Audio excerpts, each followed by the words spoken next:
Shut up and sit down.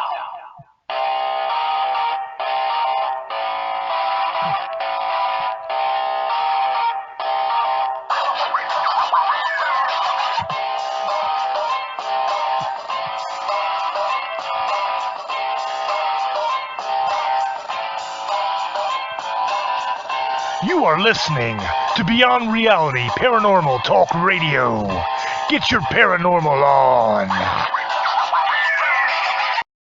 All right, hey, I'm Evan Jensen. This is Beyond Reality Paranormal Talk Radio. We're coming at you with a different time tonight. Normally it's 3 p.m. Pacific Standard Time. However, tonight it was a little bit later, and on the show today we have Kimberly Goss Kearney. She is a writer of several books, one including Wolf Canyon, the Cold Cat Mountain Book 2, Cold Cat Mountain Trilogy.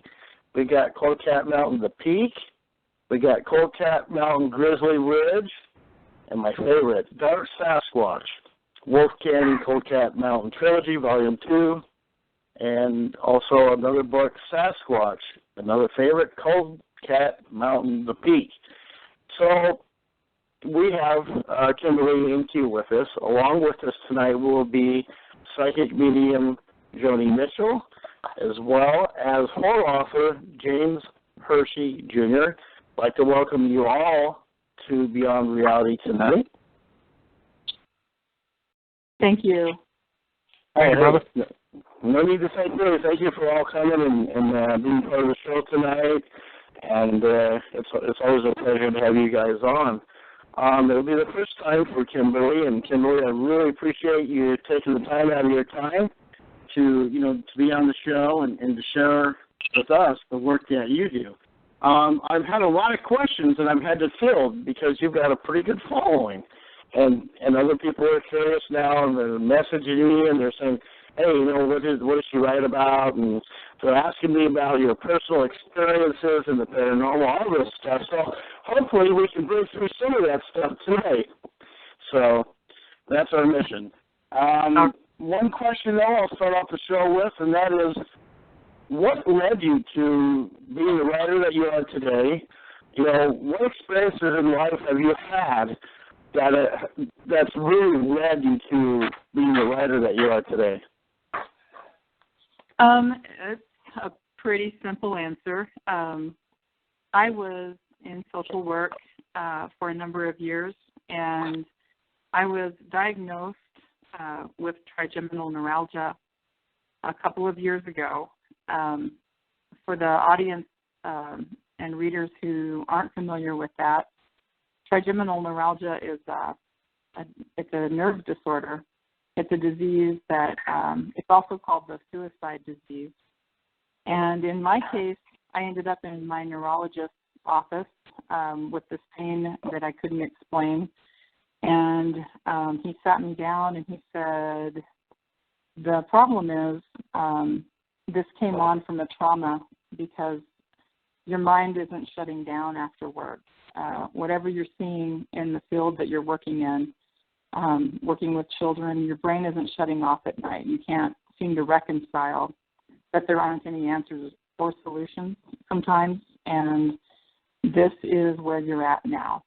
So I need to ask you how important social work is for you, because you're not going to be able to continue doing it. And so I had to leave the field of social work. I knew at that point he was right, and I had to leave the field based on the pain levels I was having. I lost everything. I lost my career. They placed me on so many anti-seizure meds to try to control the pain that I wasn't able to drive for a long while. And one day, Evan, when I was in his office, he said, we call this the monster in the closet. And what we're trying to do is medicate this thing so we can keep the monster in the closet. And so to answer your question, it started with this disease. I ended up at home alone and at a loss as to how to fight back. And I realized that I was facing a monster, and I had lost so much that I think I sat down at the computer one day and started writing so that I could fight the monster. I grew up listening to campfire stories about Sasquatch, and that's how it became the monster that I was chasing, the monster I was dealing with. And I really didn't have a direction at first. I know a lot of writers do. I really hadn't done a lot of writing before that. And I wish that I could say I had a long, illustrious background with writing. I didn't. This was really about survival. And I wanted to fight back. I wanted a life, and I wanted to fight a monster I couldn't see. And sometimes I wrote through pain, a lot of pain, and sometimes I didn't have a lot of pain. But there was always that monster in that closet, no matter what, and sometimes you'd get out. So the books are a labor of love, and the main character, Blaze, was developed based on what I was dealing with, and she came about because I wanted to give her an opportunity to use trigeminal neuralgia as a means to identify predators. Because when I was working in social work, I realized I was dealing with a lot of predators myself, and that was part of what developed that disease, was the identifying those.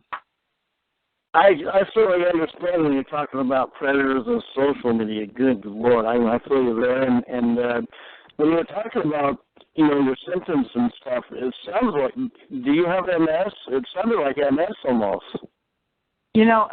Trigeminal neuralgia is one of the hallmarks of MS, and I personally do not have MS. Okay.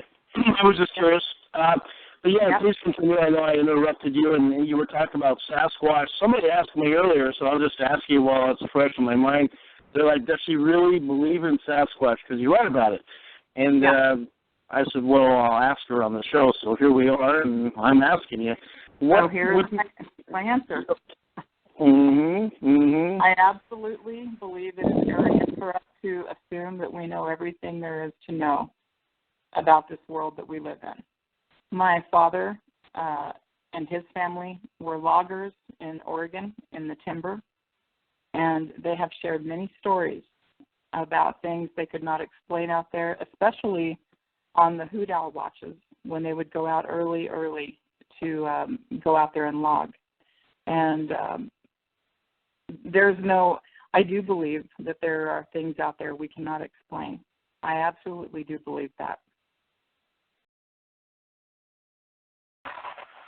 Yeah, there's definitely the unknown, and that's kind of the fun part of writing about things like that is the unknown and the supernatural and things like that. Completely gotta love that. One person that comes to my mind also that's with us today in the studio is Author James Hershey Jr., where he writes about things that he dreams about. And he's actually with us. And Jim, I know that you've got some questions for Kimberly, and feel free to, join in here and ask your questions and so forth. So I'll hand it over to you, James, and also to Kimberly here.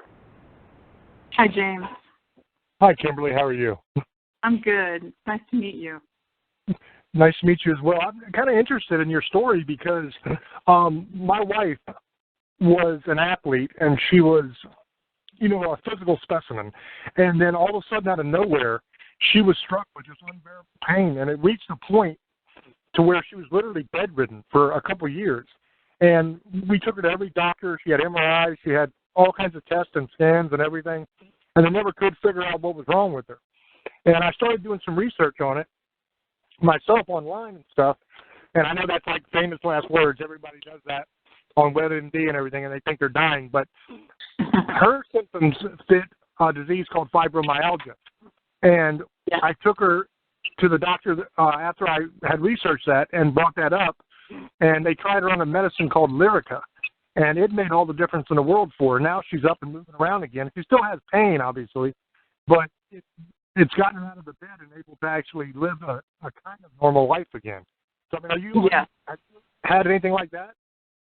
You know, they actually tried three, I believe it was 3 or maybe 4 different medications, and Lyrica was one. I didn't end up taking Lyrica. I'm now on an anti-seizure med called Topamax, and I'm on a pretty low dose of that, which I'm really happy about. But I'm thrilled to hear that Lyrica is working for her, because once you've had chronic pain and something works for you and you're able to get up and get your life back, oh my gosh, it's just a phenomenal feeling. Oh, absolutely. And like with the Topamax, she ended up on the shots of that, because that's one of those drugs where it loses its effectiveness, so they have to keep upping the dosage on you. Yeah. And it gets to a point where you have to start taking injections, and then they don't work anymore, and then you have to get completely off and then give your body like a 2 or 3 week rest period. And that 2 or 3 week rest period is hell. But anyway, I just brought that up because it was kind of interesting that I didn't know that about you. And then when you were saying that, and it kind of parallels what I went through with my wife, which was kind of really interesting to me. It is interesting, and I'm like I said, I'm thrilled to hear that she's doing so well. It shapes you, you personally, as her husband, as an author. It creates a level of sensitivity when you watch someone go through that darkness. Especially when they were once vibrant and moving and making a difference, and like you said, very athletic, and then to not be able to move out of bed. My husband watched me deteriorate for 2 years, and I thought I wouldn't ever be able to come up out of the darkness. But when you do, you sure like to make up for lost time. Oh, absolutely. And I mean, for me, it was hard because, I mean, obviously she's the one going through the pain, and you don't want to be the guy that says, "Oh, it's hard for me too." You know what I mean? Because that's just not cool. But in a way, it was, because I'm 6'4", 300 pounds. I'm a mountain of a man. I am a mountain man. I live in the mountains. I'm a wild guy, and I'm not afraid of. Hey, James, you're not a wild guy. You're a big old teddy bear, Krista Bull. Very I will fight a bear if need be. But for me, I'm not afraid of anything in this world. But to see my wife in that kind of pain and to be almost helpless, to just have to watch, you know? Because, I mean, I would fight Satan himself for her if it would help. But in a situation like that, when you have to watch, you're so right. Because you have to watch your spouse who you love more than anything in this world suffer, and there's nothing you can do to change it. You know, and that helplessness is the worst. It really is. That is what my husband said too, Jim. He works for the sheriff's department, and like you, he's a big guy, likes to handle things. Like, he's very competent, and he had to stand by and just watch it happen while it did. It was really difficult for him, like you. So you guys have that in common. Yeah, and it's kind of interesting that you have used your writing as an escape from your pain, you know, a way to transform that pain into something positive. You know, I mean, that kind of mirrors my story a little bit as well, because like Evan said, I dream my novels, but it's not as utopian as it sounds. It sounds like a wonderful thing. It's, oh, great. It you does. get the story brought right to your brain. You don't have to do any work. It's wonderful. But if you've ever read my work, it's horrifying. I mean, I write very scary novels. And my dreams, ever since I was a little kid, they're like so vivid. I feel like I'm actually there. I can smell the blood. I can feel what's going on. It's scary. And I mean, like I said, I've had them since I was a child. And I've told this story on the show before, but I'll tell you. At one point, I was reading a Scientific American magazine, because I'm like a nerd. And I came across this article about dreams and what they mean and how to interpret them and you know, keeping dream journals and all that kind of stuff. And I thought that might be a good idea, you know, to try to make some sense out of this thing that's happened to me, because it's every night I get these horrifying nightmares. And so I'm not a fancy guy. So I didn't go out and buy a fancy dream journal and all that. I just got a spiral notebook from Walmart. And I started writing these things down. And the funny thing about my dreams is they just keep repeating themselves. Like, I would get a different scene every night. And James, the entire What's up, Evan? Hold that thought for a second. I didn't mean to interrupt you. I try not to do that. Kelly's in queue. Hold that thought. Kelly's with us, and I'm going to have her on for a little bit here so she can converse a little bit with Kimberly because, you know, she won't be on the whole show and what's going on with her boys and everything. And so, Kelly, hey, welcome. Thanks for making your appearance, even though you're overwhelmed at home today. Hi, guys. I'm sorry I had to slip in late. I've been listening, and, you know, this is just so interesting, Kimberly. I feel like I kind of feel like I'm listening to my own story, and it's so interesting to me because I haven't gotten to where you are, as a lot of people, you know, probably haven't. So it's interesting to hear how you've been so successful. Can y'all hear me okay? Yeah, we sure can. Hi, Kelly. Okay. Hey, perfectly, girl. Oh, good. Hi. How you doing, Cal? It's Joni. I'm doing great. Hi, Joni. Miss ya. You too.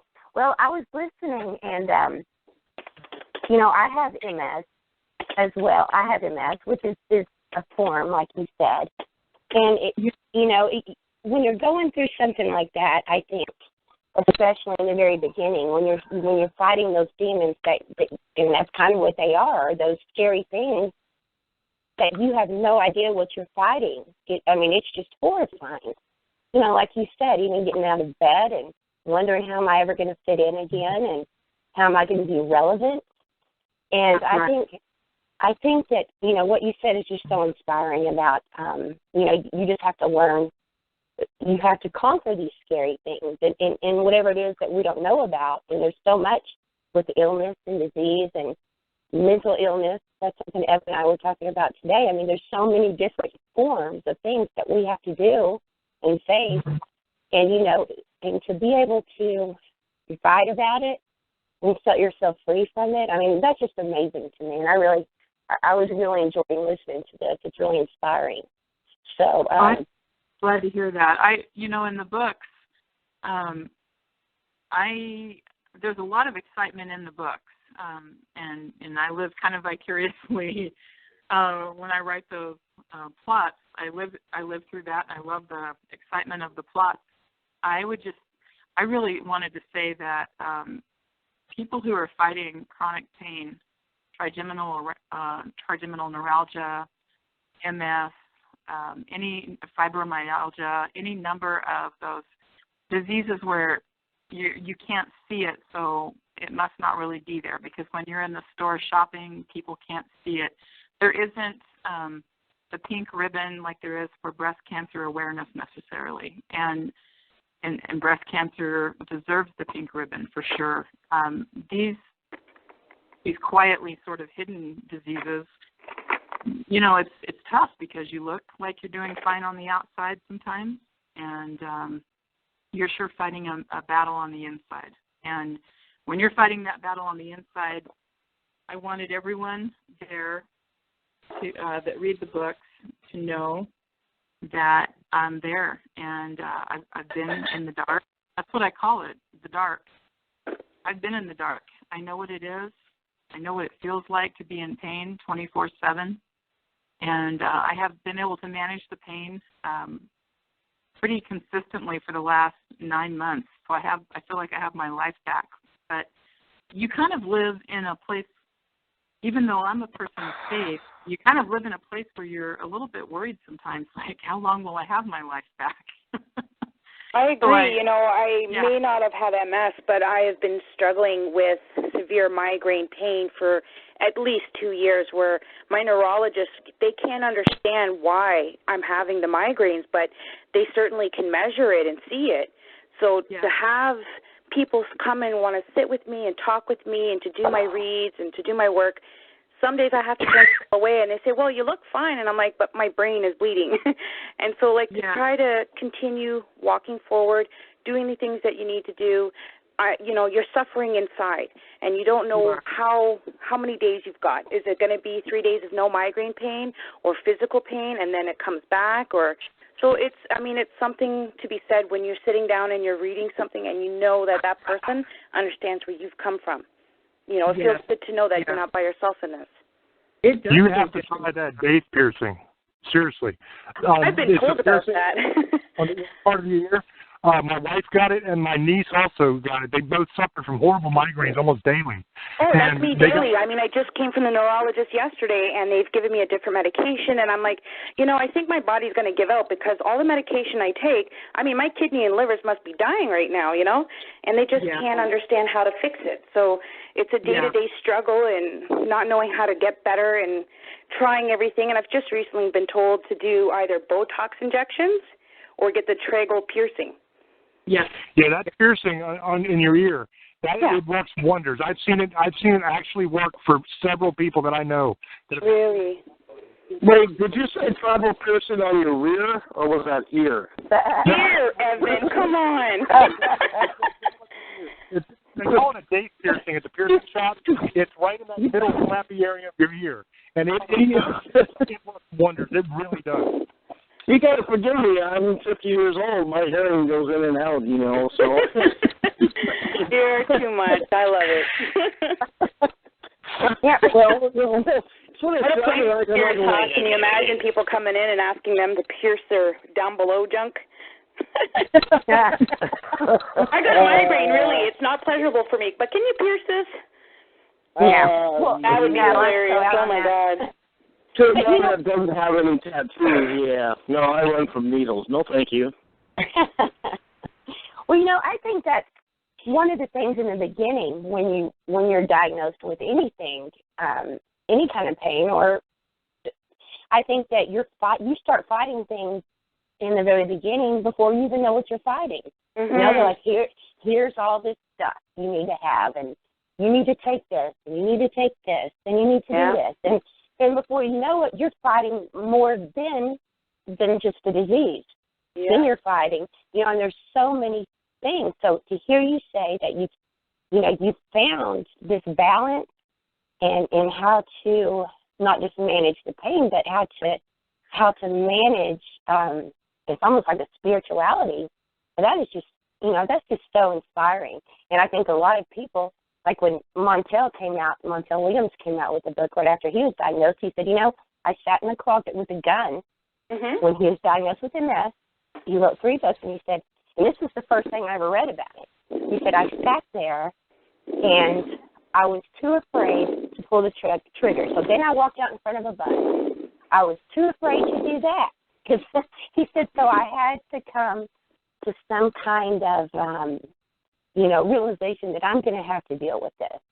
And so his journey from there, I followed that so much because we just cling to those things, to those people that have been where we are and who have gotten through. So, I just really admire you for sharing that with everybody because it's hard to share when we feel weak, It can be hard to share, but it's, it's such an integral part of how those books came to be and the characters in the books that, I would just be cheating. I would be cheating the readers. I love my readers, and I would be cheating everybody if I weren't being transparent tonight and sharing all of that. And I'm grateful for you guys that you're open to letting me share that transparently anyway. That's kind of how I do things. Oh. Yeah, I think that that's so important that we can relate to each other and not just, someone asked me one time, how do you post all these inspiring things and put all this inspiring stuff out there? And I'm like, well, I'm actually talking to myself. I'm doing that for me. That's right. So, that's and right. It helps. It does. Kim, about anything I ever suffered from was not so much pain, but I'd say in 2005, it was like those old-time breakdowns, they call them. But depression and panic attacks and all this stuff set in, and it was horrible. I couldn't even leave the house, and, it just wasn't me. It took like a year of counseling and a lot of work, and that was my dark place. That's hard. That's really hard to go through. It is tough to go through, and I think even myself here, I've had my own struggles. I mean, in 2001, I was diagnosed with a brain tumor, went through surgery July 4th of 2001, 35% chance of living, came out yelling profanities at the nuns in the hospital. I'm not sure what happened there. And I've been kicking and fighting ever since. And it's very easy to find yourself into a dark place and get into despair. And that's one of the things in the paranormal that I've been very, very outspoken about that a lot of people don't take seriously. They're involved in the paranormal. They're out there ghost hunting. They're seeing haunted attractions.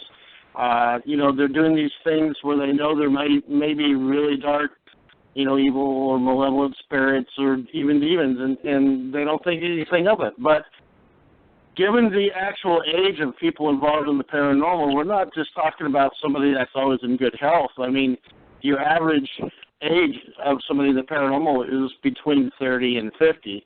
And isn't that when we all really start developing our own different individual issues health-wise? And, it's important for awareness, for people to be aware that when they're out there doing these things, their health is at stake. It can be taken advantage of by dark things. It can lead you in a direction you don't want to go. And, again, that's a whole different topic there. But, it just kind of triggered my memory when you guys were talking about some of the things. And I used to be gung-ho. I'd take this case, it's demonic, I'll be right there to help you. And the truth is that every case that I had that was like that, it took a part of me. And it's serious business out there. So I can safely say I don't ghost hunt, and I quit. I'm retired from that. I got answers that I was looking for and answers I wasn't looking for. So it's a good thing when people share their experiences and their concerns and stuff like that. So I'm really liking the direction that this show is going, and it's amazing. I'm really happy to be here, actually, and I'm enjoying the show. In fact, I'm enjoying the show so much that I've just been listening, and I haven't even really commented because the show has got its own flow with everybody. They're not walking on anybody. Great job, everybody. It's people love and respect. They do. Well, thank you, Evan. I love it. Yeah, it's Jan. We actually have with us Deborah Fawcett. She's the curator and caretaker of the old Lavaca County Haunted Jail in Texas, and she's in queue with us. So I'm just giving her a shout out. She says the closer we get to the end, the more we want to know about what's next for us. The deeper we delve, there are always cautions we should take. I so agree. She's very right about that. But not getting off topic, obviously. But let's go back to let's put Kimberly on the spot here. Sorry, Kimberly, you're on the spot again. I do that from time to time. When did you first start writing? What year was that? When did you get involved in that? I first started writing in 2014. So I'm pretty new to it. I'm still very new to it. And I wrote the first book. While I was writing it, I walked away. And I went and sat back down, and then I got up and walked away again. So I almost didn't finish it. I almost didn't write. And, never give that up. For 2 years you got 5 books out. I'm looking at it right now. I'm like I Spy Kelly, and I think James will testify to this. But when I have a guest on, I come through their stuff. I'm nosy. I'm into their sites. So I'm looking at the reviews on your books. They've got 5 stars. I see 4.5 on the other ones. It doesn't get much better than that. So writing for 2 years, you got 5 books out. I would say you're on the right path.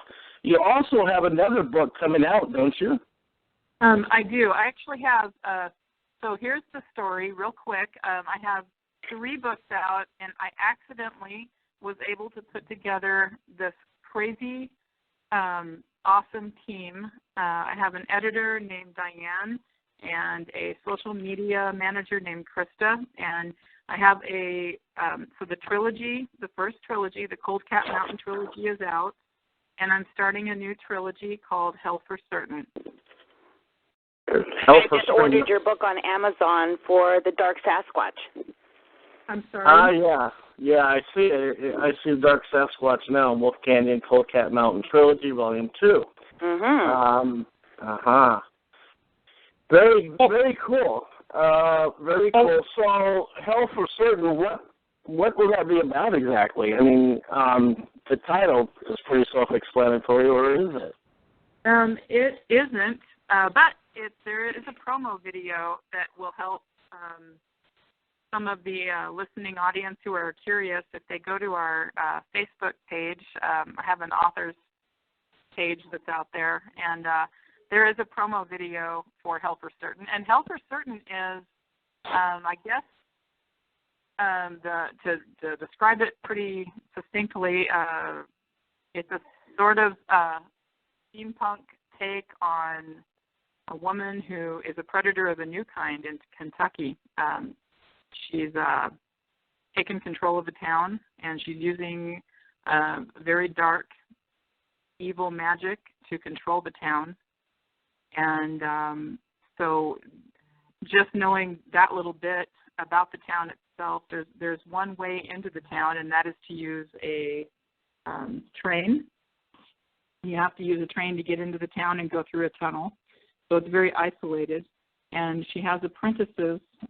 If you're not apprenticing for her, the main character's name is Lilith. And if you're not an apprentice to Lilith directly, then you end up having to work out in the fields. So the aspiration is to end up apprenticing with her. But the dark art itself that she practices is confronted by the main character that goes into the town. The other main character is invited into the town to confront her, actually. Wow, so sounds like a book that I'll read. It sounds like a great read. Sometimes it's fun just to grab a book like that and sink yourself into the characters and really just evolve yourself around the story. I love these types of stories. I've got bookshelves of books that people send me and authors that I've had on the show, and so from time to time I'll grab one and once I get involved in the book, that's it. I'm done. You won't find me on social media. I'm out there reading that book from start to finish. So, right. Yeah. I agree. I eat books. 700 pages, bring it on. I'll be finished by tomorrow.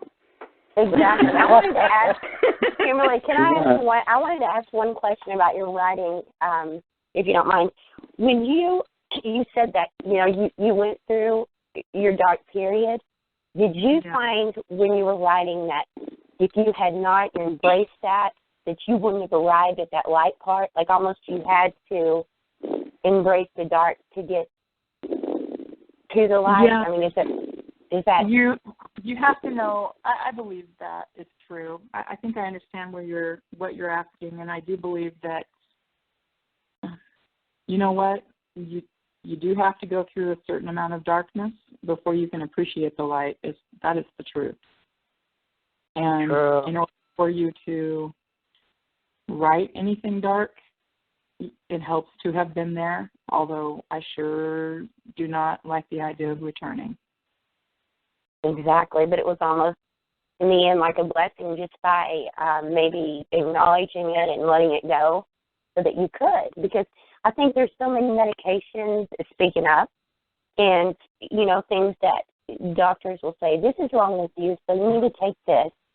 And, I used to write songs, and a lot of the songs that I wrote were from the darkness. That they say that when you're feeling sad or mad or hurt, that's a good time to write. And I found that once I started writing those and letting them go, then I was able to write the other songs that were actually inspiring. But boy, I hated going back singing those songs that I wrote in the dark. But those seem to be the most popular for whatever reason. I think because people can relate. People, they identify with that because we all have this deep-seated, well, you know what? People identify with pain. Yeah, I think my husband says sometimes, we always judge we always judge our insides by everyone else's outside. So it helps to see into other people's insides so that they're like me. I'm not alone. I'm not weird. I'm not crazy. Yeah. So it's okay to go there, but don't live there. Don't live there. That is absolutely right. And that was the part that terrified me the most was, do I have to stay here indefinitely? And I think that was the part with my faith that one question, it came down to that one question. If I believe in a higher power, then I have to believe that I was made for more than this. I have to believe that my only purpose for being here can't be that I'm sitting in this chair day in, day out in pain on 4 different medications. I have to believe there is something more than this. And it propelled me on a journey, and I asked that question every day until there was finally an answer. And I did believe there is absolutely, now that's the split though. If you don't believe that there is a higher power, that I believe might be the grand divide. But for me, I do believe there is one. And if you do believe there is a higher power, then how am I serving that higher power? By sitting in a chair in pain, doing nothing. That's right. Right, or maybe letting people know that I did sit in a chair and I was here, just like you are. Yeah. So, yeah. Maybe the higher power is to do your work through your writing, and that's why you're here. We all have purposes in life. Some of us think we may have the answer to what our purpose is, but I think if we all had that answer, I don't know, we would have the answers to life itself. So, I mean, right. It's a question. It's a question why I've done this paranormal stuff for so long. One time I was talking with my nephew, and he was really, very religious. He was very sick. He eventually died during Christmas of a seizure, a grand mal seizure, and passed away. But about a week before this, he asked me, why do you keep doing these paranormal shows, and when are you going to get yourself right with God and all this stuff? And I told him, if God didn't want me to be doing these shows, he would find a way for me not to do them. I mean, think of all the things, I've worked through sickness. I mean, for instance, I had kidney stones, I think it's about 2 years ago now. Oh. Those are, pretty painful things to have. I had them too, very painful. Oh, and mine were like the size of boulders, and they had to do surgery and all this nonsense, and I did a damn radio show from inside the hospital, in the hospital bed. Nobody ever knew. You know what I'm saying? So I don't know why I did all this stuff, but something just told me to keep plugging on and continuing on doing what I was doing. So, I guess that answers that. We kind of choose our own destiny, even though I do believe, obviously, I believe in God. You can't believe in the paranormal if you don't believe in God. If you do, there's something not quite right. Well, there's that saying, they say, do you believe in the devil? I have a lot of people ask me that, and I say, well, if I don't believe in the devil, then I don't believe in God. So you can't believe in one and not have the other. Yeah. Yeah, exactly. One of the things that I told Evan when we first spoke about booking me for this show was that I was raised as a Protestant, and I knew 2 things as a Protestant. We believe in, because he said he was a former demonologist, and I said, as a Protestant, we know a couple of things. We believe in demons, and we believe stay away from them. Yeah, you're right. Oh, boy, are you right. You're correct. Maybe that's our connection that we have, is that that's been predominantly my field since I got into this mess. It's a long story with me, but how I got into it, and I'll just make it short. One day I was coming over Psychic Chip Coffey's website. I'm not a fan of him. He's not a fan of me. Yeah, we all know that. No big deal. But there was a woman, and something just told me that, to get in touch with her. Her name was Lillian Garrett. And so I kind of pulled her away from Chip's websites, and she helped me learn a lot about demonology, and so she had set up some websites, and I was young and kind of foolish, and that's how I got into it. I just jumped right in there, head over heels, made a website, and I got a call from this lady that was physically being attacked in town of Jervis, and it was the nastiest case I've ever seen. I think I'm scarred from that. It was something that, a priest or somebody much more qualified than I should have been should have gotten involved, but we dealt with it. And the only way to leave that site, that house, and the problem was for them to move, and they were lucky because it never followed them, which in a lot of times it does. But anyway, so when you mentioned demonology, how long did you study that, or what were some of your experiences when you got involved in that? Are you speaking to me? Yes. Oh, well, I never was involved in it. That's how Protestants roll. Oh, okay. We know to stay away from them. I know that, biblically, we're very aware that there is a. So here's the thing. I'll just throw down what I know. Protestants, Judeo-Christians are very aware that there is a paranormal world out there, and we've been asked to walk in a certain weakness and not dabble with it, and so we do. In His weakness, we are made strong. So I don't touch it. I don't play with it. I don't poke at it because we were taught. My family, my mom's side of the family, they're from Oklahoma, and they're very suspect. Everything is leave it alone. Don't touch it. If it smells like a ghost, if it looks like a spook light, if it looks like it might be a little bit weird, you stay the heck away from that thing. Makes sense. We do not want those things attaching to us. And I joke about it, and I can be light about it, but we also know that growing up, we took it very serious. We took everything about the paranormal very serious to the nth degree. Don't touch it. Don't play with Ouija boards. Don't open that portal.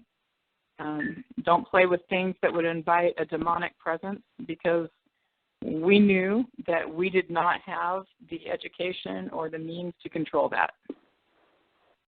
Right. Evan and I were just talking today about, I think there was a case, Evan, you remember this? There was a case today about, there was a young man who was pretty successful prior to, and no telling what he dabbled in, but it was the man that I guess he murdered some people, and I'm sorry for the graphics, but he ate their face.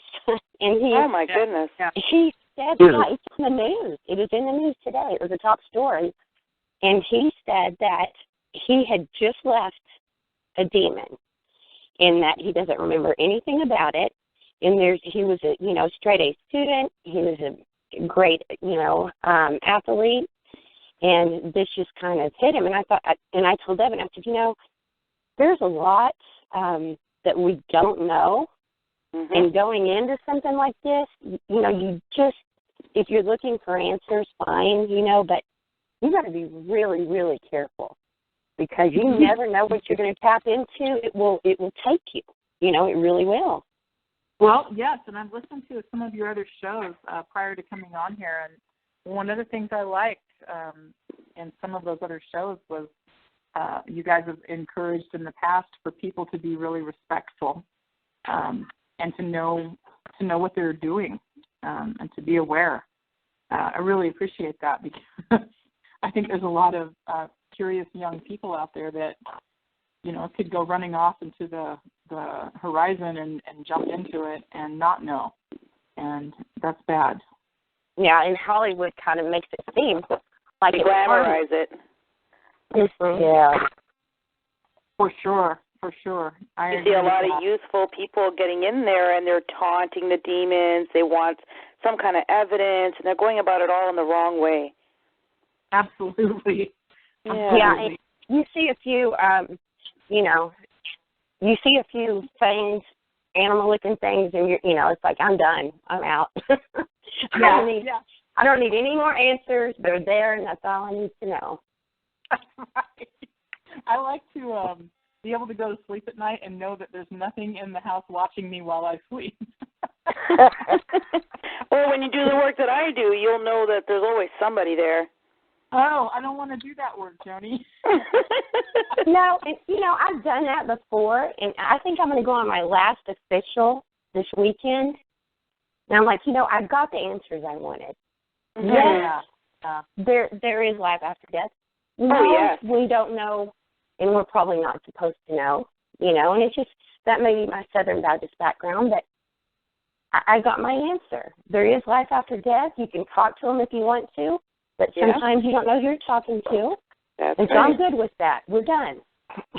Yeah. Yeah, it's like, when I first moved into this new house about, how long, maybe it's been a month, somewhere around there now, and, I pull into my driveway, and of course I pushed the old garage door button there to get in that, into the garage. And it was late at night and dark, and nobody else was home apparently, and so I pulled into the garage, and I go to reach for the garage door opener to close it, and before I did that, the garage door closed. So I waved outside the window of my car, and I'm sitting there, hey, thanks, I thought my daughter or my wife was standing there, but I suddenly realized I was alone. I'm like, what the hell? Because I hadn't touched the garage door. I'm like, okay, we got an intruder. So, I kind of get out of the car like James Bond, and I'm looking around like I'm going to kick some burglar's ass. There was nobody there but me, and my dog was quiet, laying by the door, and I'm making a sound. I'm like, wait a minute.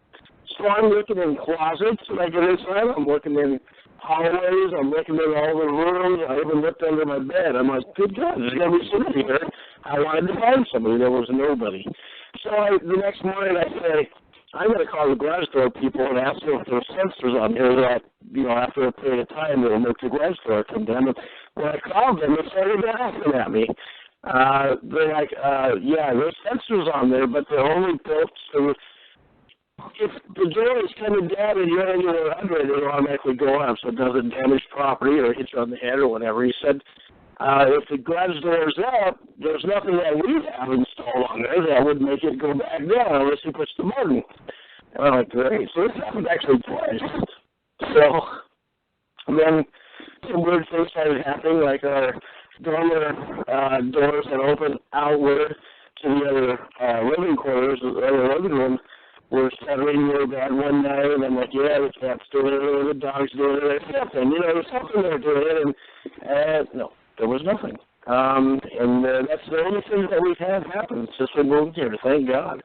So maybe the things that we witness and see every day, we can't always explain them, but I sure would have loved to have had some scientific reasoning behind it, but there was nothing. So, yeah. Mm-hmm. And, the house, I'll send you all a picture of the house sometime. It looks like something you might see out of some creep show. It's just the way they built it, so it's just what it is. So I would have paid $1 million to see your face that night, Evan, being the skeptic that you are. Kelly, imagine him standing there and the garage door just starts opening up and he's like, what the heck? And he's scratching the top of his head and then you see a little bit of fear fast over his face for a moment. Yeah, because he's really a scaredy cat. I think so too. Well, I'm thinking to myself, all right, somebody's on the other end, and so I'm waving at him, and I look around. The first thing that came to my mind is, oh, crap, something's followed me from my apartment, that followed me from the Kaiser house, but then I'm like, no, can't be. Could have been a cryptoid. Uh-huh. Could have been a cryptoid or a Sasquatch. You never know. That's right. And, one thing I've learned through our shows, maybe the biggest thing that I've learned throughout interviewing people on our shows when we had a priest on, I said, there's something that bothers me more than anything, and it's when you hear children, because in biblical scripture and everything that I've ever studied, or even taught in Sunday school way, way, way back, always it said that children were naturally, it's a given that children and babies will be taken care of. And so I was asking the priest his take on this, and he said, we were interviewing him about the paranormal, and he said, not everybody you talk to is who they appear to be. Like this, if your weakness is children, and if this bothers you, you can have people that show up and appear to be children, but they're really not. So even if you think you're communicating with a child or you're helping them, you never know what that is. And that really, that was huge to me, because I thought, okay, you always need to know going in that this may not be who you think you're talking to, and then you're in big trouble. Oh, yeah. That's the most favorite way for them to get to you, is they know how your weakness is, so they will come in and pry on that and come in and, pretend to be either a child or a loved one that you haven't spoken to, and they know, intimate details. So it is very scary, and I tell people all the time, you may think that the spirit child that you're talking to is a child, but in fact it could be a very low negative energy or even possibly demonic. Right. Yeah, and I don't want to be insensitive. Yeah, go ahead. Satan is like the father of lies. The Bible tells us that, and demons are evil. And you're absolutely right about that. If they're going to get to you, they're going to lie to you, and they're going to use your compassion, your empathy, your love against you. And that's going to be, somebody weak, a child or an old person or somebody that needs your help, So they're going to come off as very innocent, but they're lying to you. That's a very, very good point. What's the one thing that most shows, when you're watching the shows on TV and they're investigating somewhere and they always hear somebody saying, help, we need help me. And in reality, you don't know what's asking for help. And in fact, it may not be something innocent, but something very low negative energy pulling you in, because they know that you're there and you want to help. So it pulls you in. Right, and I asked the priest about this, too, as we were speaking to him, and he explained this to me in a way that I've never, ever understood it. It just immediately was just like an aha moment that, I said, so what is this place where people are reaching right now? Is it purgatory, the people that are reaching out and saying, help me? Who are these people? Are they being punished? And he said, the big thing about call it purgatory, call it whatever you want, but some people go to a place where they are in pain. But if you think about it, when you're in pain is when you're healing. Mm-hmm. So in God's world, and I'm not preaching, I'm just saying what he said. Mm-hmm. But he said, if you're in pain and you're really hurting in that dark place, you may need some time to heal. But healing is very painful. Like when you get a paper cut or you get injured, mm-hmm. you're in pain. You don't feel it at that moment, but it's not until you're healing that you feel the pain. So that made so much sense to me. And, I thought, what, there's nobody that can go in there, and if that's between God and whatever this place is, there's no way that we can go in there and go, okay, run on to the light. We can't do that. That's their thing. So, yeah, it's pretty deep. Yeah, I agree. It can be pretty deep. There's a lot of different teachings around the world, I guess, religiously, when we look at between worlds, between the earthly plane and the spiritual plane. And in many different cultures, they all believe that when you pass, you move on through, I guess, kind of like a review of your life before you can pass on to the next place. So when I hear people telling me, oh, I had to help this spirit cross over, they were asking for help, and I'm like, yeah, it could have been them, but more than likely it's probably not. And from what I've been taught, what I've been told, and this is just me, I don't push this on anybody, but I say, in the Bible, for example, and I'm not a Bible thumper, but it says that Jesus had destroyed the gates of hell, and there's no longer a hell. So if there is somebody there spiritually who is in fact needing help or asking for help, all they really need is the archangels or other spiritual beings that are there and can help them. So this is why I caution people, when you do a walkthrough and you get something asking for help, be cautious, because if they really needed that help and it was genuine, they should be able to access help with other spiritual beings there. That's a good thought. Pardon? What's that? What happened? No, it's just what I was told. I don't know if it's fact or not, but this is what I always caution people when they investigate. To just, always have that in the back of your mind, that this is what it potentially could be, so you need to be careful. Yeah, and Kimberly, don't you think that, as we were talking earlier about you're in that dark place, that's the last place you need to be when you're fighting something? Don't you agree that that would be kind of dangerous if you're already in a dark place? Maybe the paranormal is the last place you need to be. Oh, absolutely, absolutely. But I can tell you that I went into that dark place thinking that I knew God, and I came out of that dark place realizing that I had no idea who God was when I went in, and I had a very different idea of who God was when I came out.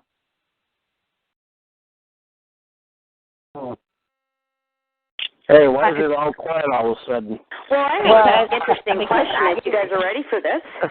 I'd like to know, what was Kimberly's take or thoughts on aliens, cryptoids, and spiritual beings or ghosts? Do you think there's any connection between these things, or what are your thoughts on that? Meaning, do I think they exist?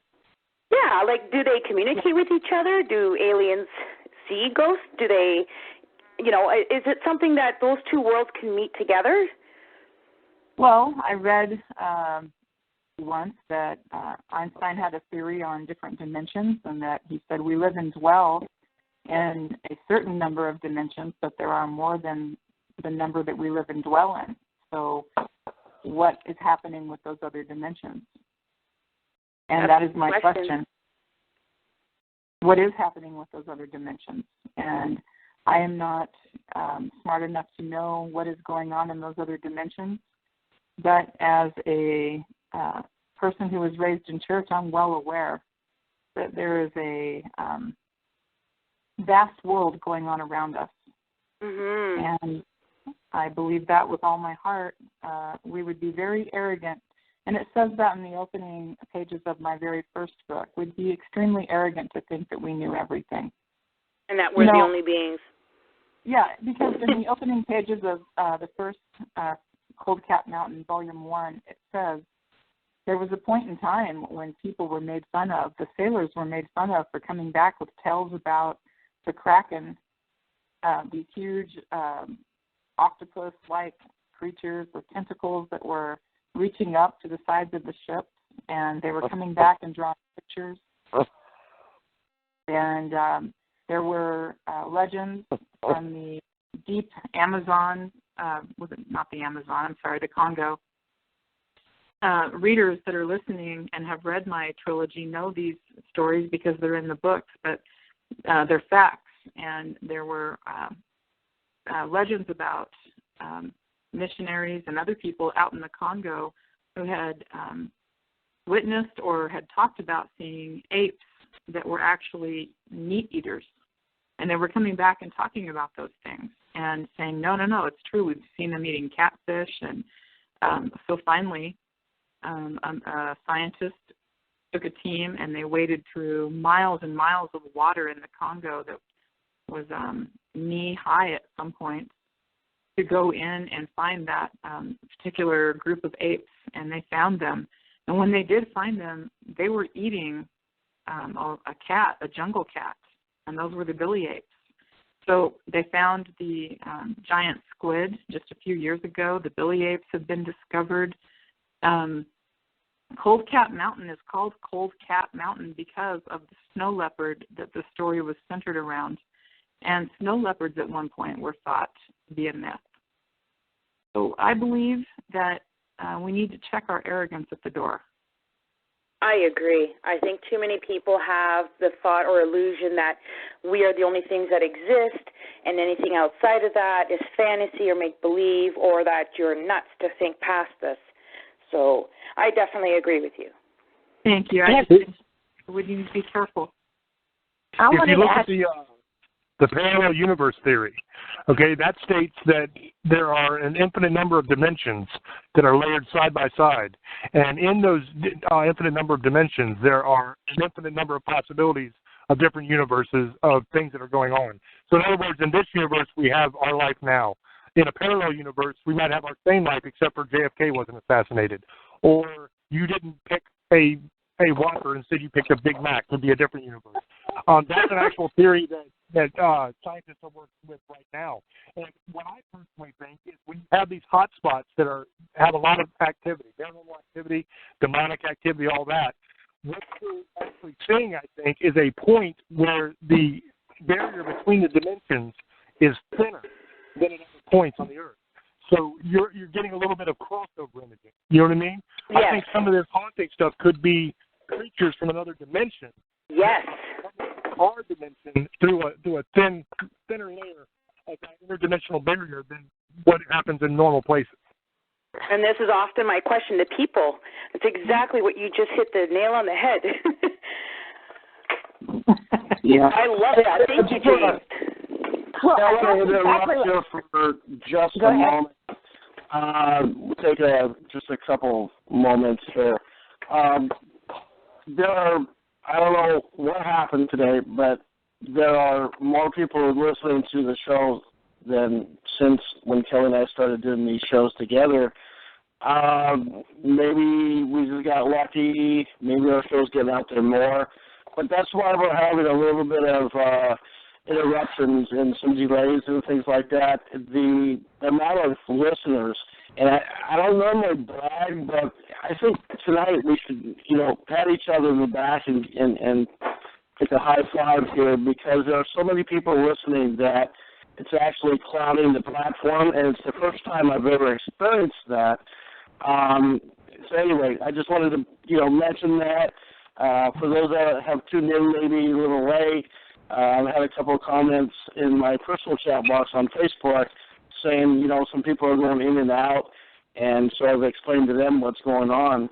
And I got a message from TalkShoe, and we're almost over our limit for a platinum service. So that means we've got a boatload of listeners tonight. So high five, everybody. Didn't interrupt. Hey, Author Kimberly, for joining us tonight. I'm sure it has a lot to do with our guests. Yes. That is where it's at. And the thing, too, is when good people do good things for good people, what do you get? You get more good people, right? And so awareness Manifesting, Evan. Manifesting. Yeah. All right. I guess I'm done boasting, and I just wanted to throw that out there and take a little break for a minute, and it's just, it gives me a lot of pleasure. I mean, this is what we're about, people. You know what I mean? This is why we like doing these shows. Yeah, it's phenomenal. We've met, the conversations we have. It's just, it's all part of what we do. Evan, can I say something really quick about what we do too? Yes, please do. I'm just jumping right in here, but yeah. I started this this journey, and I really, when you first start writing, you're sort of a starving artist. I know you guys know, because you guys are all entrepreneurs in your own right, and you really you're running on faith and a lot of hope and love of what you do. And there are two ladies that jumped on board who decided to help me, and they were not making a nickel, not a nickel when I first started. And so I just wanted to say thank you to them on air, and I know that I was hoping maybe they can call in at some point and say hi, but I wanted the readers and you guys to know and recognize the work that they're doing. And their names are Krista Garrison. And Krista Garrison accepted the role as my social media manager, and Evan's been working with her to make arrangements. And Krista has been pretty phenomenal, you guys, in jumping in and making arrangements and being a touchstone to make communication happen in any and all ports. And I just wanted you guys to know that these are good souls. These are people that read the book. Well, they read the first book when it came out, and they contacted me on their own. Wow. And said, hey, we really like you. Yes. It was that simple. Hey, we like you. And they were dedicated, and they wore their hearts on their sleeves. And so I reached back out to them later, and them being, the second one is Diane Marie Klinsky. And Diane became my editor. And Diane has been diligent. And in this last year, Diane has faced a loss, a personal loss. And she has still managed to edit and be right there, be on her game. And so I wanted you guys to know, and I wanted the reading audience to know that these two women started this as a leap of faith, and they had nothing to show for it, and they're still consistently with me.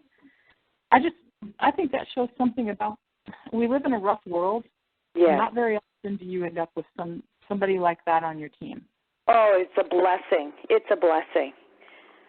They're amazing. I wanted you guys to know because I just think that you guys have those same qualities, and it's rare. It's just extremely rare. And Krista and Diane, shout out to you guys. I just really love you guys and appreciate you guys. Right? I would not be able to do any of these things without you two.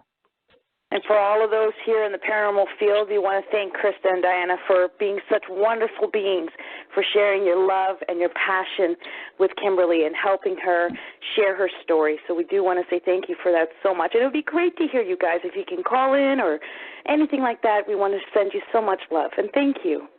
Thank you for letting me share that, Evan and Kelly. Thank you so much, and Jeannie. Oh, no, that's a pleasure. You don't need to thank me for that. I'm glad to have you all on board. And if they want to call in, yeah, please do. I would absolutely love it if you ladies would come right on board. Again, this is pretty much an open discussion with people, and you're welcome to do that. I'm here, actually, Evan.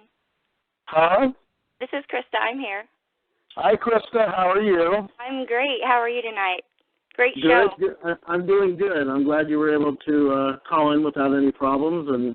And I really thank you for your due diligence as far as getting back to us on the show and, working out some details. I know that you were contacted by somebody that's not going to be named because he really is nobody. And you dealt with it like a professional, and that's when I realized that you guys were somebody that wasn't going to, I was going to keep. So you're stuck with me. All of us, yeah. It's a welcome addition, Evan. She's grown to the family. Right. Thank you guys so very much. I guess the point I was going to make, Ev, we were talking about this earlier today. And, we've had our roadblocks together, you, I, and Jen together as a team. And we've had to, and James, all of us, we've had to, cumulatively decide which direction we were going to go. But now when those roadblocks hit, it seems like, we're a team. Have y'all been through that, Kimberly? Where you're going a certain direction and you get hit by roadblocks and you have to discuss that as a team. How are we going to handle this? How are we going to handle the people that are trying to tear us down? Is that hurt? Is that something? Yeah. Yeah. When you, and you guys know too, but when you're on the road to trying to create something, we've had some crazy debacles. Yes, if that's the best word you could use. Yep, and you have to use discernment. And you do. You do. That's what God gave you the gift of discernment for. And so as a team, we came together and we discerned that, this person's, we don't stop for crazy. I guess that's our motto. We don't stop for crazy. Yeah, and you know what? I always tell people the best thing to do is just manifest for yourself the best possible outcome of all things.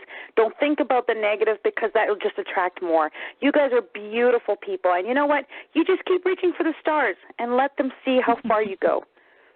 That's right. Well, and Krista, you need to say things because Krista is organized and talented and a little bit bashful, but she has some good juju. That's great. Thank you, Kim. You know, you've lit up my life as well. Working with you has been amazing. See, now if only we can have the rest of the people in the paranormal field be like this, then it would be amazing, wouldn't it? It would be super fun, huh? Well, it wouldn't ruin it for anyone else, you know. I'm glad to see people who still have a driven passion and don't allow these negative things to interfere with their work, to interfere with their passion, to share with the world. You know, you guys are doing amazing. So just keep reaching for those stars, you know? Yeah, well, we appreciate that during a song like this. Exactly. Krista, do you have any advice for people who are, trying to move forward and work together? I mean, what would you suggest to the people that are trying to, do something right or whatever, make a movie, whatever it is that they might do, because you're kind of the glue. What would you suggest to those people as a team? Just open up your ideas to each other because it takes a team. And that you got to open up to have that opportunity for there to be that attachment, to develop that, the relationship that a team can use to complete the next task that needs to be done. I'm sorry, we're getting some feedback there. And as far as the, the people that try to tear you down, I think that's really good advice that you just said to, kind of skip over that and keep your goals in mind. Because I think trust each other, really, I think, is most what it takes. Because we don't even know each other. We've just really only worked together through open lines that we've created. We've never met. None of us have met. Really? No, we've never met face to face. That says a lot. It really does. And, that's the way we are here, too. I mean, we've never met, but we've been through really the hell and back together. Yeah. And it really cements the relationship. We've been through, if there's, But, it's all, if you think about it, I go back to my grade school days, your mama wears combat boots sort of thing is just ridiculous. I don't really pay it that much attention. I've got my gander up a couple of times. I've written about it, and when I write about it, they hear about it, believe me, but that's my arsenal. That's my tool. It's also a friend to our shows, and that's the Paranormal Herald. It's well known for what we do, and it's, it's an important tool. It's an awareness tool, and I think that's why it's helped me in the paranormal field and our shows, because it's being read in 17 different countries. And that to me, and I'll just tell people that don't know, I'm about 80% blind. I can see. I've had 2 eye strokes. And so when you see misspelled words and stuff, well, I don't correct it because I probably ain't going to see it. Yep. And I'm half deaf. Evan's half blind, so we are the greatest team in general. Oh, my goodness. Balance. That's right. Oh, and you guys, I also would like to introduce you to my editor, Diane. I think Diane's on. Hi, Diane. Okay. Can you hear me? Hi, Diane. Hi, guys. Hey, if your name is Diane, that's my sister's name, so you must be a pretty good person. That's my mom's name. That must be amazing. Wow. Thank you for the compliment. So this is the lady behind all the magic and the editing. That's beautiful. Well, it is. It's an absolute blast to edit her books. And actually, I have to admit something. I have a hard time editing them because the reader in me wants to just zip through. You know, whoops, wait a minute, I got to put a comma here. I got to put a paragraph here, whatever it is, because it's, and like I described the book to her, the very first one when I read it, and I said, it's just like going through a box of those, I don't know if they make them anymore or not, those raspberry-filled powdered sugar donuts. I said, reading those books is just like eating them things, just one after the other. You've got to keep finding out, you know, what's going on. And when I edited this last book, and I'm going along, and I talked to her on the chatterbox on Facebook, and I'm like, there is no way. You cannot have done that. You didn't just, yeah. And I hadn't gotten far enough in the work to find out what the plot twist was. And then when I did, I'm like, yeah. It's because I'm a huge fan of these. And going into it, I never really believed in or disbelieved in Sasquatch. I had friends that I grew up with that have seen them and stuff like that, and I'm absolutely no stranger to seeing ghosts or spirits or anything like that. But I just never really got into Sasquatch. But now I'm like, holy cow, because I see how well researched this is. This isn't just I done seen the Bigfoot. This is actual science that she's researched.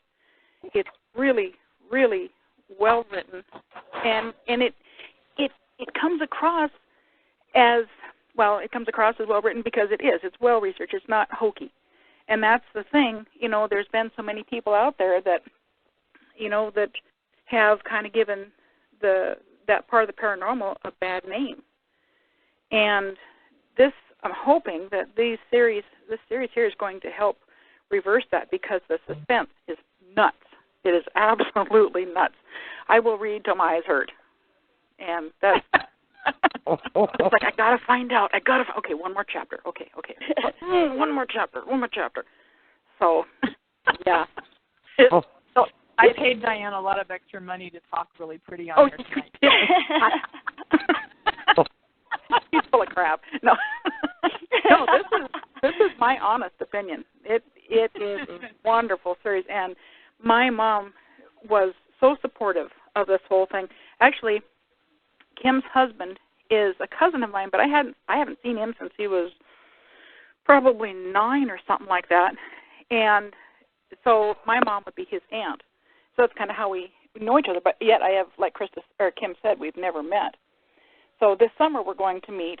But when Krista told me about wanting to dedicate this last book to my mom, because she was so supportive of us doing this, and I'm just like, oh, I just almost started a bawl. You know, I was like, that was so special. So, yeah, her and Krista and I we're a family. Yes, we've never met, but we are still family. I know when we meet each other this summer, it'll be just like old home week, you know. Yeah, it will. Yep. Yeah, these girls are absolutely wonderful. And if, you know, like she had mentioned, you have had some issues going on this past summer, and, you know, I need to take a break, or like this last time, she told me I needed to take a break. Just push off for a minute and get your ducks in a row and then start again. We're fine, you know, and to know that I have that kind of support from her and Krista both, that, oh, yeah, that's immeasurable. It is. I cannot express how much that means and has meant. It's incredible. So, yeah, these guys, they're tops in my book. That's for doggone sure. All right, so let's get Kelly back in because she's trying to escape. She's got some things she's going to has to get done. So, Kelly, you're back in. I'm putting you back on the spot. You'll kill me later, but you can't do nothing now. I'll never forget it. Hey, Evan, I have another quick question. I'm getting messages while we're talking from people who are asking about the call-in. And I know. I'm super honest. One of them's from my mom. She keeps messaging me and asking when my mom can call in. I'm telling you, this is, well, it's not crazy. It's awesome. It is. I know. So I wanted to make sure that I wanted to ask you so the other readers and listeners can know, is there going to be a call-in time tonight? Yeah, I'm getting my inbox messaging is flooded. I'm telling people, hey, you can call in. We're kind of ending we're getting close to the end of the show, you know, and so we're filtering calls, and I've got 4 chat windows open, and my messenger on my phone keeps going off, so I had to put that on silent, block, whatever you call it. Perfect. Me too. I can't answer everybody. Totally unprepared. I didn't know that there would be this many people listening and so forth. You know, what a great show it's been. Fun the energy in here is just phenomenal. It's beautiful. You attract and manifest, right? Yeah. I feel like Barbara Streisand. What was her favorite saying or song she sang? First rate, chums I attract, or whatever. Yeah, that's playing in my head. I don't know why. Oh, boy. Anyway, so Kelly, back to you. I know you're in queue there, so you have at it for a few. I'm going to go, I'll be right back, guys. Kelly, you there? Yes, I'm here. Okay, I got to put this on mute for a minute, because I have to go to the little boys' room. Okay, you go right ahead. Well, yeah, thanks for sharing. Yeah, when that happens. All right, I'll be back in a little bit. Okay, bye-bye, Ev. The number that we called in on, Kimberly, you can have her do the exact same thing. Oh, okay. I'll give her that and just let Evan know the area code that she's calling from, and he can get her in queue as well. Perfect. I'll give her the number. Okay. I don't know if you guys have a mama like mine, but she is definitely not going to stand back quietly and wait. Oh, yes, I do. That's probably where we all get that. And one of the questions I had for James and you also, Kimberly, we had, this week, it may have happened before, but this is the first time I've seen it. The planets that are being introduced, like Earth, they're saying that they may be livable.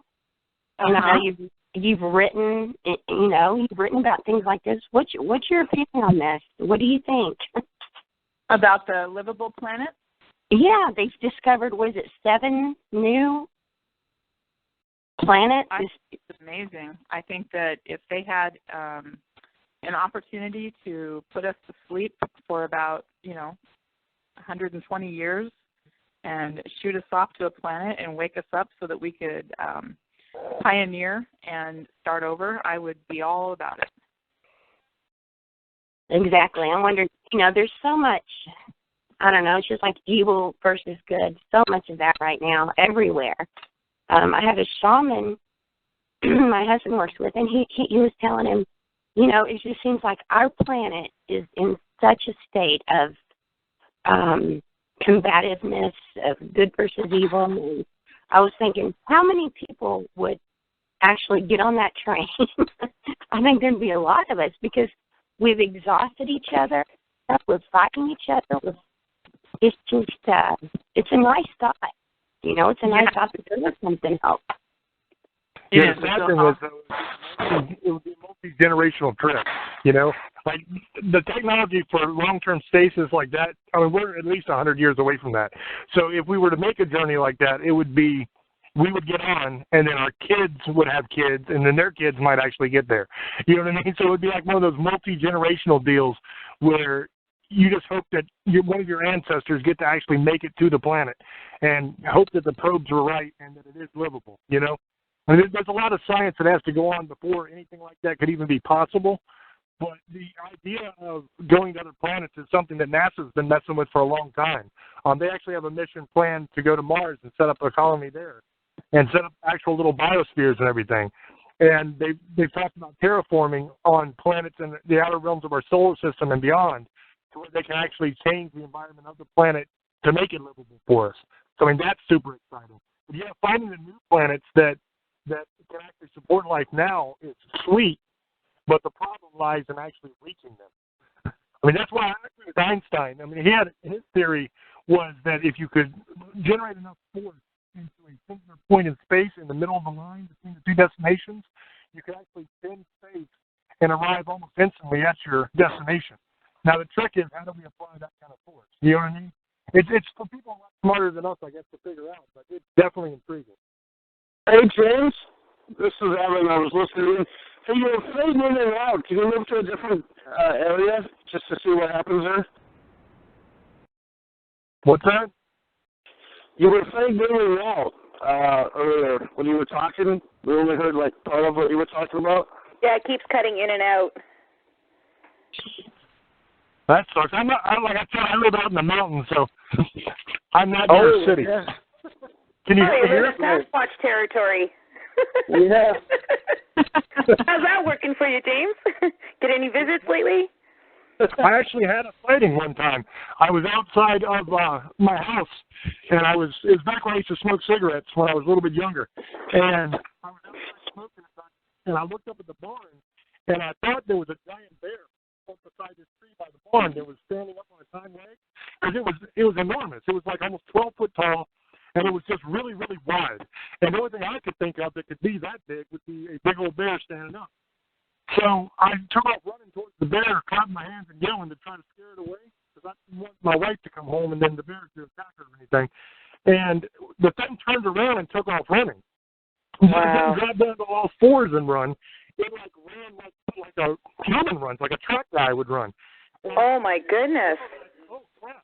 But then, see, in my mind at that point, I don't know if it was adrenaline or what it was, but I wasn't in the mind frame of, oh my God, I've just seen a Sasquatch. I was in the mind frame of, who the hell is on my property? Because on Island Mountain, I don't have neighbors that are close by. I mean, if you're at my house, then you have trespassed on a lot of land to get there. So you're not supposed to be there. So I went from, let's go away to bear mode to, I'm going to whoop somebody's ass mode. You know what I mean? So I go chasing this thing. Oh, my God. I reach the fence line, which is just past the barn, and I have a field back there that's, I don't know, maybe 150, 200 yards long, and then there's another big fence. Well, when I reached the fence line, which is about 10 yards from the tree, this thing was jumping across the fence on the other end of the field. Oh, my God. And it was still running on two legs and just hopped right over the fence. And the only thing I can think it could have been would be a Sasquatch. I mean, I didn't get a good enough up-close look at it to tell you for certain, but I know that no bear can do that. And I know, whatever the hell it was, I measured the tree where it was standing because its head was right below a branch. And I measured the next morning that branch to the ground, and it was just shy of 12 foot tall. And this thing made two of me, wide, you know, like two wide. And I'm a big guy. And, I mean, it was crazy. And then after it happened, I kind of thought to myself, you know, what the hell would have I done if I'd have caught that thing? Exactly. I was just going to ask you that. What do you think you would have done if you caught up to it? Got a good look? Who knows? Maybe we wouldn't be talking to you today. Yeah, because it might have taken me out. You crazy. I mean, I've had my encounters with bears, and at one point in my life, I feel like I've had an encounter with Bigfoot himself. I mean, to be honest, the same situation, almost similar to your story. I went running into the bush trying to see if I can catch a glimpse of it, and it just dawned on me, like, what are you going to do if you catch up to it? Oh, my God, you better turn around and run back. So I don't know, like, you know, your curiosity really gets you, but you don't have that opportunity to stop and think, what's going to happen if it turns around, you know? Then you're going to run for your life. Hey, I think I get real religious at that point. Not to interrupt you, but we are running out of time. Yes. So let's get back to Kimberly here. Kimberly, again, it's a pleasure having you guys on the show, and we hope you'll come back and share with us some more. You're always welcome to tune in any time. If you could tell people, you know, where your books can be found. Yeah, I know they're on Amazon and so forth, and maybe you want to share some links and how people can get in, you know, contact with you and that sort of thing. Sure. Yep. If everyone that's interested goes to Facebook, they can find me under Kimberly Goss Kearney, author, at Sasquatch Cold Cap Mountain. It's pretty easy to find. And as far as the books, if they go to Amazon, in fact, I'm navigating there now just so that I can make sure and get the information right for everybody. You guys know about it. I just purchased the book Dark Sasquatch on Amazon, and I'm wondering if I can get it autographed. I would love that. Absolutely. We have we have the paperback, and we actually started out. The reason it looks like there were so many books that I'd written was because we have paperbacks, but we're reformatting the paperback covers, so those will be available soon too. And if you go to Amazon, the first book of the series for ebook is Cold Cat Mountain the Peak, book 1. And the second book in the series is Cold Cat Mountain Wolf Canyon, book 2. And the third book in the series is Cold Cat Mountain Grizzly Ridge, book 3. And anyway, it would be awesome if I hear from people on the Facebook authors page. I would love that. If you read the book and you leave a review, that's even better. Yeah, I appreciate that. And I can't wait to read this one. Yeah, I'm pretty sure that you'll get plenty of reviews. There's a lot of people that I'm pretty sure will be reading and buying your books. With that said, Kimberly and everybody involved tonight, great show tonight, great fun. Thanks for being here. And thanks for being on the show, for donating your time, and, putting up with me. Why don't we do a shout-out to Kimberly's mom, since we weren't able to get her on tonight? Yes, that's a good idea. Yes. Shout out to Kimberly's mom. You've raised a very kind, loving daughter. And, great job there. Thank you. Oh, you're welcome. With that said, everybody, I just want to wish everybody to be well, be everything you all do.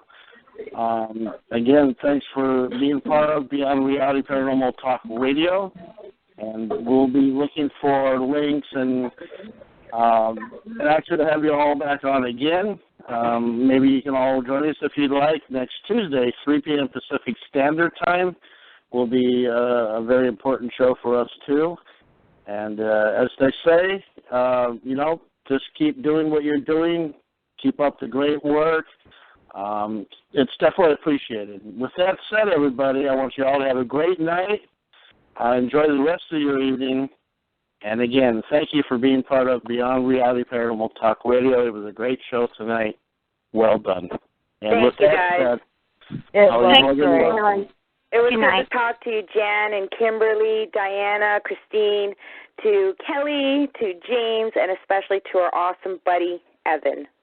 Thank you. Well, thank you very much. Thank you very much. Love you all. Peace and prosperity always. With that said, I'm Evan Jensen. This is Beyond Reality Paranormal Talk Radio, and we're out. Good night, everybody.